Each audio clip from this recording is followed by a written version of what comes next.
Today, I'm going to talk all about the things that nobody really talks about when it comes to cancer, like fertility and what's going to happen to your cycle afterwards. Super fun if you're a female, because breast cancer not only manages to screw up your boobs, manages to screw up everything else too. So, heads up, gentlemen watching along, there's a 50-50 chance I will make you uncomfortable beyond this point. I kind of like it. If you haven't noticed, I say the most ridiculous things I can think of in order just to see if it makes people uncomfortable. I would like to consider it part of my charm, but y'all probably just think it's weird. Anyway, going straight into it, ladies, breast cancer, if yours is estrogen or progesterone positive, is going to cause you all kinds of other lovely problems, because if you're like me, 27 years old, you've probably been on some form of hormonal birth control for a while. And guess what? Hormones feed your cancer cells now, so you can't have them anymore. So doctors need to be talking to you about how this affects your future plans for family. And then the next biggest thing is, if you need chemo, doctors seriously need to be talking to you about your fertility options. Why? Because chemo and your ovaries don't play nice. They don't. They don't like each other. It's not good. So I will dive in and tell you a little bit about what was explained to me with the whole chemotherapy and your ovaries thing. So every month, your ovaries are producing little follicles that have eggs in them. And then when the eggs reach maturity, obviously they're released, blah, blah, blah. So you always have this kind of wave of eggs maturing in your ovaries. Well, guess what? Anytime you have a chemotherapy treatment, it kills all of those. So what does that mean for you? That means you burn through your egg reserve way quicker than expected. So that's something that you need to monitor, because that means as you get closer to menopause or towards the time that you may want to be having kids or whatnot, you may not have as many eggs left, because it kind of kills those wave of eggs. It doesn't permanently damage the eggs that haven't started maturing, but you just won't have as many because you are born with a certain amount of eggs from day one, and that's it. You don't have any more. After you've used them all, you don't have any more, or after your body decides to stop producing from the reserve, that's it. So they really, really need to be talking to you about what you can do. What they talk to me about is IVF, in vitro fertilization, where they just kind of pump you full of hormones and collect your eggs. Pretty basic procedure. It's a little invasive. Obviously, when they go to collect the eggs, they do put you out. But they just basically get your ovaries to produce as many mature eggs as they can at once. And then they collect them and they freeze them for when you want to use them down the road. Most of y'all who know me are probably going, Rachel, why on earth are you talking about this? You have literally said you don't want kids for forever. Yeah, no, I really don't. I don't think I want kids. I see how much work they are. That's a lot. I don't think I can handle it. I've never really had the maternal instinct, but I'm not going to lie to you. The fact that people are now saying, hey, your option to have children might be taken away, I'm a little worried. I was like, I don't want them, but I like the option, just in case. Anyway, so I think personally, if I find out that I do need chemo, I'm going to do the IVF and harvest some eggs and freeze them.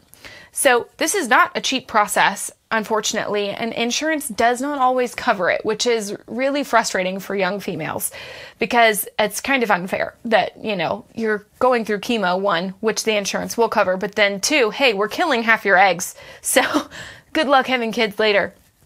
And they won't help you freeze them? Kind of rude. So thanks, insurance. But there are a lot of programs out there that do help young women who are having to go through chemo pay for the IVF treatments, because it is an expensive process. Livestrong has a program, and then I think, is there one through Walgreens? I would have to remember. I can't remember off the top of my head, but there are several programs that actually do help you get through this process as far as the monetary aspect goes.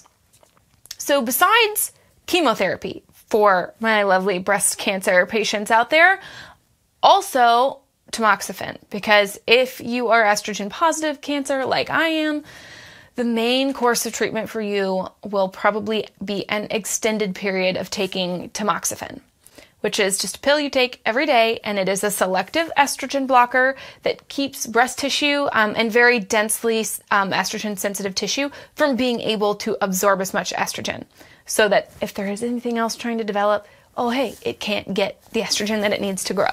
So that's how that works. It's incredibly effective. It's great. It has some horrifying side effects. Obviously, the side effects don't happen to everyone, and not all of the side effects happen to one person, but some of the main reports are menopausal-like symptoms, which is really frustrating because I want someone to be able to tell me, hey, this is what you should expect to happen when you start taking this pill. But instead they're like, well, you're really young and healthy otherwise, so we don't really know what side effects you might experience. A lot of them include hot flashes and mood swings. And I foresee my roommates hating me if, for whatever reason, I start exhibiting the mood swings. I'll lose my roommates. They'll be like, okay, no, she got too crazy. She was crazy before, and now she's too crazy. So hopefully that won't happen. But please ask your doctor to give you information on tamoxifen so that you can see all of the possible side effects, and there are possible allergic reactions. Not going to lie to you, I saw a paper with some allergic reactions to it on it the other day, and it affected your voice. And that's going to be a big no-no. If it starts affecting my voice, I'm going to be having some very long, hard conversations with my doctors about other options, because cancer does not get to do this. Does not get to mess up my entire life plan. Anyway, tamoxifen does somewhat affect your ability to get pregnant in the fact that you cannot get pregnant while on it. And I don't mean you cannot. You can get pregnant on it, but you should not, because it causes severe birth defects. So terrible idea, which means that you need to be using some kind of another form of protection in order to keep from getting pregnant while you're taking tamoxifen, because it's really bad. Very toxic to everything developing in your uterus. So if you're on tamoxifen like me for 5 to 10 years, and within that 5 to 10 year window decide that you want to have children, you have to go have a conversation with your oncologist, and they have to take you off of tamoxifen for 3 months at least before you start trying to get pregnant. And then you stay off of it until you're done having a child, and then you'll go back on. So super fun things that you really do need to be discussing, like I said. So how on earth do they figure out with the tamoxifen and the chemotherapy if you are a candidate for the in vitro fertilization process and freezing the eggs? Chemotherapy, all the doctors highly encourage it. Tamoxifen, not so much, because you can come off of it, and a lot of those companies that help aid in the cost of IVF don't help you if you're just on tamoxifen. They only help if you're undergoing chemotherapy. So look out for that. And if you still want to do it. So basically what they do is they run a bunch of tests and figure out how fertile you are naturally, where all of your hormone levels are naturally, and then go from there as far as how to get you the right IVF drugs. Well, I will tell you what they did for me. Was it started with little consult, sat down with my doctor. She went over all of this information with me, made sure I understood, and then started running tests. And the tests were a transvaginal ultrasound and then blood draw to check my AMH levels. Now, if you are not a hormonal IUD user, they can test other lovely hormones besides the AMH, which is, I forget what it stands for. You can Google it. I'm trying to remember right now, but it is, that is a hormone that kind of lets them know what your ovarian reserve looks like. Like, do you have a lot of eggs still left in your ovarian reserve, or do you have fewer eggs? So that AMH level kind of tells you that.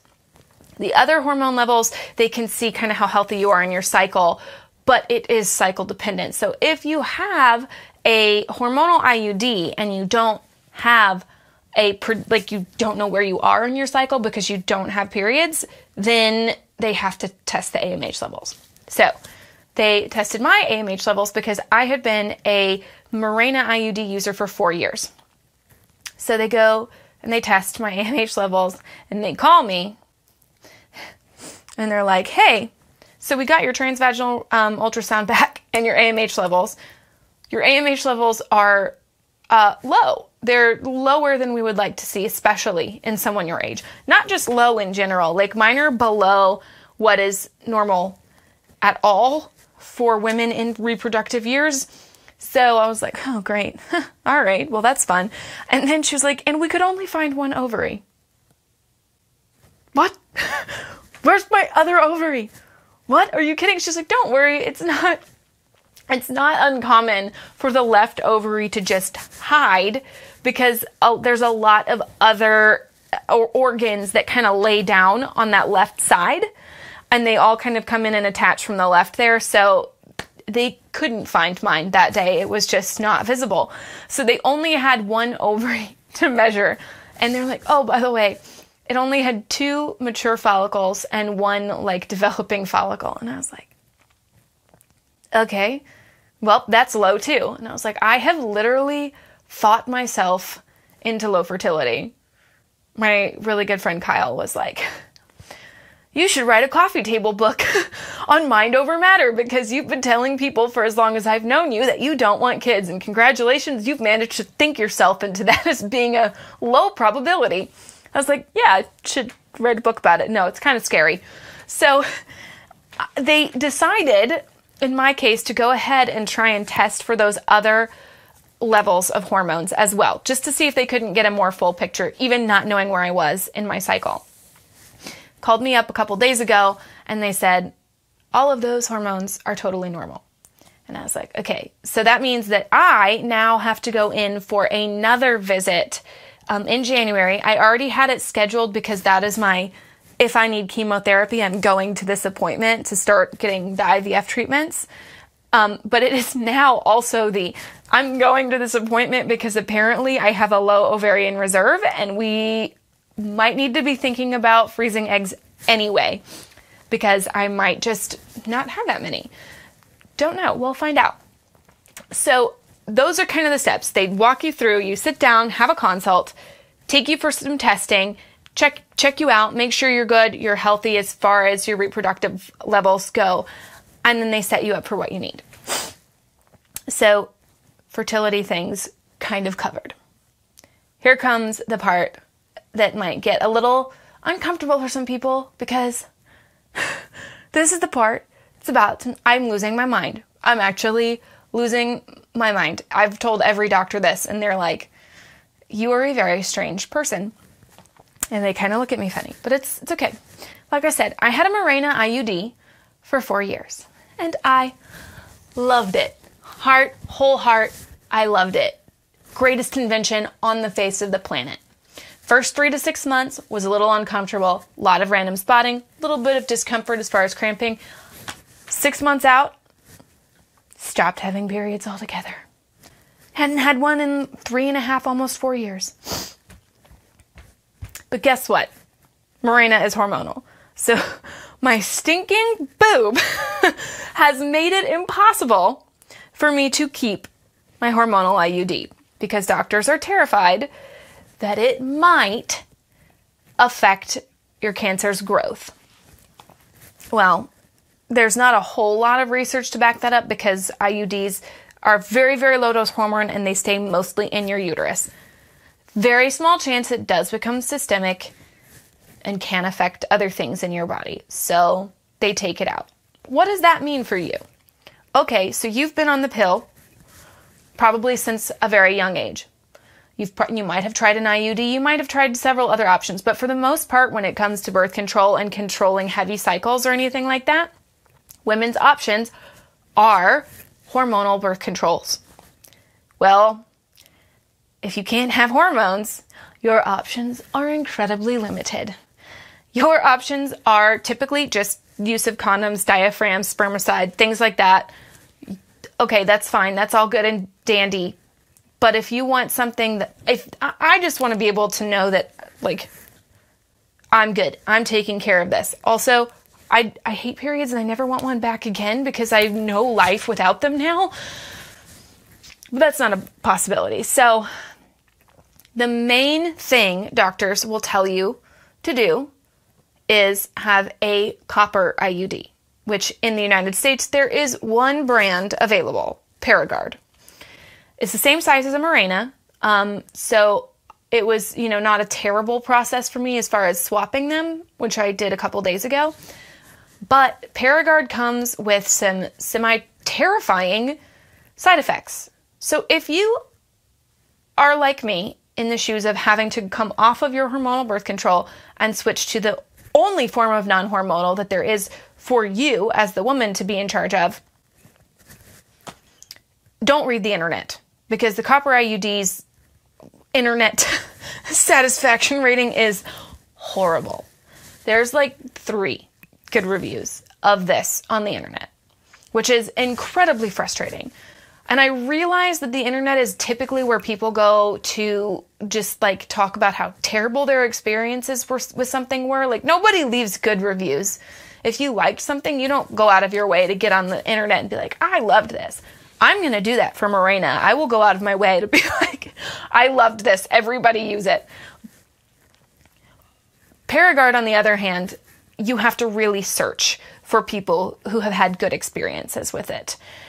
But doctors really, really like for young women to be on that, especially if you're going to be on tamoxifen, because like I said, you really don't need to be getting pregnant on tamoxifen. Terrible. So, copper IUD.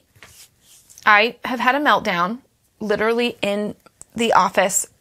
During the day, they were going to switch me from Mirena to the copper IUD. Literally looked at the nurse and the doctor and was like, I am less mad about losing both of my boobs than I am about losing my Mirena. And I'm not kidding. I'm not kidding about this. I was like, now, not only do I have no breast tissue of my own, I have to have periods again. That is like the worst thing. Really? I was thinking like, okay, Cancer, this is going to be like a bump in the road. I'm going to take you off, going to get rid of you, and go back to my life as normal. Nope, that is not the case. Not the case.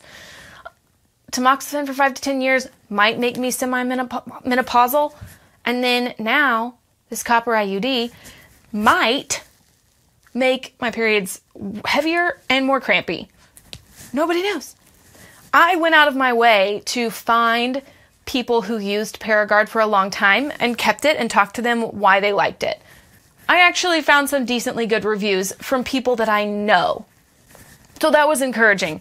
A couple women that I talked to said, had it for a long period of time. My flow was 3-4 days, light, no problems. Okay, one person said hers was 24 hours, but it was awful for that 24 hours. Like, terrible. It was like everything happened at once, but that was it, 24 hours and it was done. I was like, okay, that's kind of manageable. I could see that. And then my cousin, who apparently just hasn't been paying attention to my pleas for help on social media, happens to chime in on the phone the other day with my mom and go, oh, that's what they gave me after I had my son, who's now 7. She's like, yeah, I've had it for 7 years and I love it. I don't notice any difference. And I was like, really? You waited 2 weeks? I've been asking for reviews for 2 weeks. And you finally come forward and be like, oh, it's fine. I don't have any trouble with it. Okay, so I'm very, very hopeful. Don't freak out. Don't read the internet reviews on the copper IUD because they're scary. Ask people that you know about their experiences with it, because I feel like, no, like I said, people don't go to the internet to give their good stories. So other things to note that I have personally been researching in this field. There are some studies out there currently showing that the use of NSAID pain relievers will actually help to lighten a heavy period if you do switch to the copper and it does get worse. I can't remember the exact study, but it was a clinical study where they took like 120 participants with a copper IUD and treated them for heavy periods by giving them a dose of 1,200 milligram ibuprofen every day for 5 days when their cycle started or when their period started. So, and they actually, 80% of that group responded by having lighter periods after 3 months. So don't give up. Everybody says things get better after the 3 to 6 month mark anyway. The ibuprofen, NSAID, pain relievers, naproxen, there's another one as well. Those will also probably help you out in the long run if this is something that you're struggling with and you're losing your mind. I will tell you there is something that the internet completely failed me on.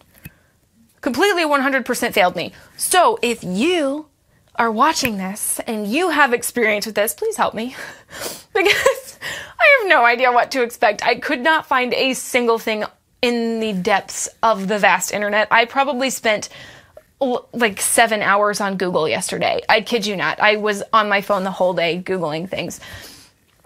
But it is very difficult to find people who have switched from a Mirena to a Paragard that will tell you anything about that transition period. Nobody talks about that. I'm like, okay, well, I haven't had a period in 4 years, so when do I expect my next one? Is that going to happen like in 2 weeks? Like a normal one is just going to start again? Or is this something like my body is going to take probably 2 months to 3 months to adjust back to having a regular cycle? What? Anybody? Anybody know? Because nobody anywhere on the internet has said a darn thing about it. Can't find any answers. I can tell you from experience, people freak out the most about the actual switch the day of. And I'm going to say it's not pleasant. It's not pleasant. It's not the end of the world, but it's not pretty. My Mirena did not have any strings left from a procedure that I'd had done a couple years ago. The strings were burned off. So they actually had to go in with a little hook. They have a little retriever thing with a hook and pull that out. Actually, not as bad as I thought. That was the part I was most scared about. So if you're in the same situation and you're worried that removal is going to hurt, it's not comfortable, but it's not as bad as when they put it in. It's not. It's really okay. You'll be fine. The reinsertion, obviously, same kind of pain as the first time. The copper IUD doesn't feel any worse, particularly on insertion. It just is, it's very crampy. You feel like the worst cramp on the face of the planet is happening for you for 10 seconds. That's it. 10 seconds. If you can breathe through it, we've all seen the TV shows, Lamaze breathe, just like, it's fine. You'll get through it. It's okay. And then do expect light bleeding for the next little bit or whatever, but not the end of the world. You will feel crampy the rest of the day. Take some ibuprofen. I got screwed over because I'm less than 10 days. They did this swap less than 10 days out from a major surgery, and I can't take ibuprofen right now because it'll make you bleed more when you get to surgery. And my doctors were kind of like, it would probably be okay for you to take ibuprofen today. And I was like, that means you really don't want me to, so I shouldn't. So I didn't. I just dealt with it. Took a couple Tylenol and was like, I can handle this. It's fine. It really, honestly, the next day was totally okay. I was fine. 24 hours later, everything seems pretty much back to normal, which is why I'm like, well, what do I expect now? And then the internet failed me. So hopefully somebody out there will have experience that has seen this lovely video I'm doing. So again, that's kind of just everything that I've covered, from fertility to switching your IUDs. Yes, I'm still more mad about losing my Mirena than I am about losing my boobs. And I will probably always be that mad because I'm never going to be able to have my Mirena back. And I loved it. Frustrating things they don't tell you when you first get diagnosed with breast cancer. That it's going to literally affect every other area of your life forever. But anyway, I think all of these things are little and manageable in the long run. When you look at the big picture of I'm not going to die. I just have to be a normal girl again. Okay, I'll be normal. I'll take it. It's fine. So thank you so much for joining me today and listening to me ramble on about fertility and periods and all the lady bit fun that comes with breast cancer. I will be doing more vlogs in the very near future, but they will all probably be post-mastectomy. So the next time you see me, I will have none of my own breast tissue left and all kinds of wonderful saline lumpiness going on. And I really hope to be able to bring you some information about how the whole process felt for me, because one thing I want to highlight in the next upcoming videos is how the mastectomy feels and influences your day-to-day activities, especially when you are a young, fit woman. I compete in fitness competitions. I'm a personal trainer. I know a couple other women who are in these shoes, and it's a little bit different for us. It is a little bit different, but I kind of want to just sort of experience this and then tell you about it from this angle, because it's hard to find information about people who lift heavy things every day and how they feel about it afterwards. So again, thank you so much for joining me today. If you have any questions for me whatsoever, again, get a hold of me on social media. Down in the description section, you can find me there. Shoot me a message. I'd love to chat with you. And I will see y'all all next time.